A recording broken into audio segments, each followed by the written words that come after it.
ஸ்ரீமதி ராமானுஜாய நமக. மூகம் கரோதி வாசாலம் பங்கும் லங்கயதே கிரிம் யத்கிருபா தமஹம் வந்தே பரமானந்த மாதவம்.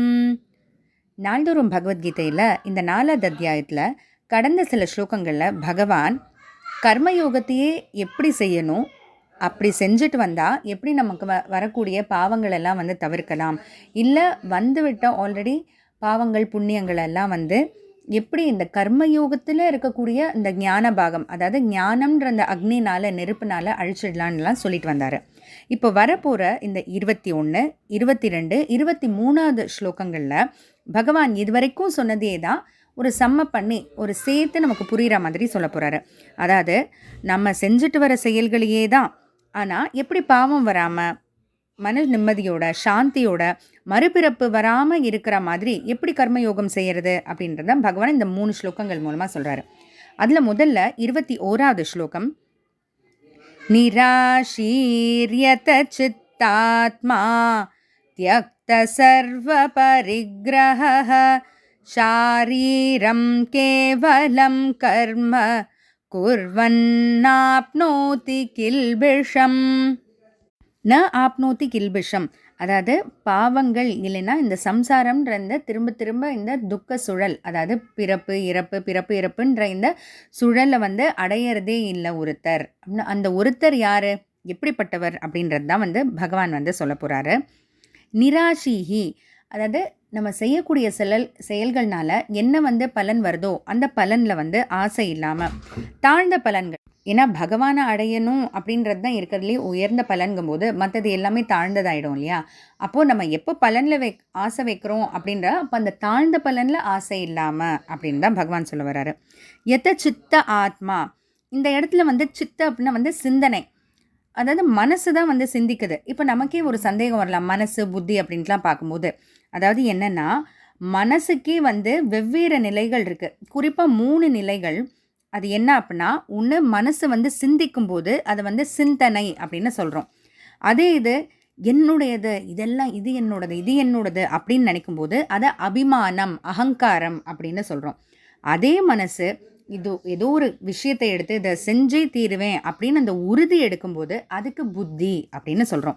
அப்போ இந்த இடத்துல சித்தன சிந்தனை, எது மேலே சிந்தனை இருக்கணும்னா எத சித்த ஆத்மா, மற்ற விஷயங்கள் உலக விஷயங்கள் கண்ட விஷயங்களில் இல்லாமல் ஆத்மாவை பற்றின விஷயங்கள்லேயே சிந்தனை இருக்கணும்.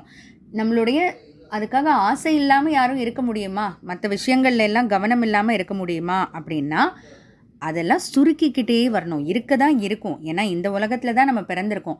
அதை சுருக்கிக்கிட்டே கடைசியில் ஆத்ம விஷயங்களில் மட்டுமே ஆசை இருக்கிற மாதிரி சிந்தனை இருக்கிற மாதிரி கொண்டு வரணும். தியக்த சர்வ பரிகிரக, தியக்த சர்வ பரிகிரக, பரிகிரகனா அபிமானம், அதாவது என்னுடையது அப்படின்னு பல விஷயங்களை நம்ம அது மாதிரி நினைக்கிறோம் இல்லையா. ஏன் இந்த உடம்பே என்னுடையதுன்னு நினைக்கிறோம், இன்றைக்கி இருக்குது நாளைக்கு போயிடும் அவ்வளோதான். அதே போல் அந்த சிந்தனையும் அந்த ஒரு நினைப்பையும் கொஞ்சம் கொஞ்சமாக சுருக்கிட்டு மொத்தமாக விட்டுறணும். தியக்த கடைசியில் விட்டுறணும், அதை தொலைச்சிடணும். ஷாரீரம் கேவலம் கர்ம, எந்த அளவுக்கு செயல்படணும்னா, சரி இந்த ஜென்மத்தில் நமக்கு இந்த உடம்பு கிடச்சிருக்கு, இந்த உடம்பை நம்ம தான் பார்த்துக்கிட்டு ஆகணும். ஏன்னா நம்ம கர்மயோகம் செய்கிறோமோ ஞான யோகம் செய்கிறோமோ எது செய்கிறோமோ அதுக்கு இந்த உடல் ஒரு கருவியாக தேவை கண்டிப்பாக. ஏன் பகவானை வழிபடணுன்னாலும் அதுக்கு இந்த உடல் தேவை. வெறும் ஆத்மாவாக இருக்கும்போது எந்த ஒரு ரூபமே இருக்காது இல்லையா, உருவமே இருக்காது. அப்படின்றதுனால இந்த உடல் தேவை. அப்போது இந்த வாழ்க்கையில் நான் செய்ய வேண்டிய விஷயங்களுக்கு, இந்த கர்மயோகம் செய்யறதுக்கு, பகவானை வழிபடுறதுக்கு, இதுக்கெல்லாம் இந்த உடல் தேவை. அந்த ஒரு காரணத்துக்காக மட்டும் இந்த உடலை நம்ம பார்த்துக்கணும் அப்படின்றதுக்காக மட்டும் செயல்களை செய்யணும். அதாவது இந்த உடம்பை நம்ம இந்த பார்த்துக்கணும், இந்த ஜென்மத்தில் இந்த உடம்பை நம்ம நல்லா பார்த்துக்கணும். அப்போ தான் நம்ம கர்மயோகமும் பகவான் சொன்னதையும் செய்ய முடியும். அப்படின்ற அளவுக்கு மட்டும் உடம்புக்கு முக்கியத்துவம் கொடுத்தா போதும் அப்படின்றது தான் இங்கே பகவான் சொல்ல வராரு. ஷாரீரம் கேவலம் கர்ம, இந்த உடம்பை பார்த்துக்கிற அளவுக்கு மட்டும் நம்ம செயல்கள் செஞ்சால் போதும். அதை தாண்டி ஒரு வீடு 3 வீடு, அதுக்காக யாரும் வீடே இல்லாமல் எதுவும் இல்லாமல் சாப்பாடு இல்லாமல் இருக்கணும்னு சொல்ல. இந்த உடம்பை பார்த்துக்க எவ்வளோ சாப்பிடணுமோ போதும். அதை தாண்டி இன்னும் அது வேணுமே அது நல்லா இருக்கே அப்படின்னு ஆசைகள் மேலே மேலே போயிட்டே இருக்க வேணாம். ஒரு கோடு வரைய சொல்கிறாரு பகவான், ஒரு கோடு போட்டுக்கோ இது போதும் அப்படின்னு. இப்படியெல்லாம் செஞ்சுட்டு வந்தால் அவங்க தான் இந்த சம்சாரத்தை அடையிறதே இல்லை, பாவங்களும் அவங்கள அடையிறது இல்லைன்னு பகவான் சொல்கிறாரு. எப்படி பலன்களில், தாழ்ந்த பலன்களில் ஆசை இல்லாமல் ஆத்ம விஷயங்களில் மட்டுமே சிந்தனையை வச்சுக்கிட்டு என்னுடையது எல்லாமே அப்படின்ற அந்த அபிமானம், அகங்காரம் இல்லாமல் இந்த ஜென்மத்தில் இந்த உடம்பை பார்த்துக்கிறதுக்கு எவ்வளோ தேவையோ அதுக்குண்டான செயல்களை மட்டும் செஞ்சுட்டு வர ஒருத்தருக்கு சம்சாரமும் கிட்டக்க நெருங்காது, பாவங்களும் கிட்டக்க நெருங்காதுன்னு சொல்கிறாரு. தொடர்ந்து அடுத்த 2 ஸ்லோகங்களில் என்ன பகவான் சொல்கிறாருன்னு பார்க்கலாம். ஜெய் ஸ்ரீ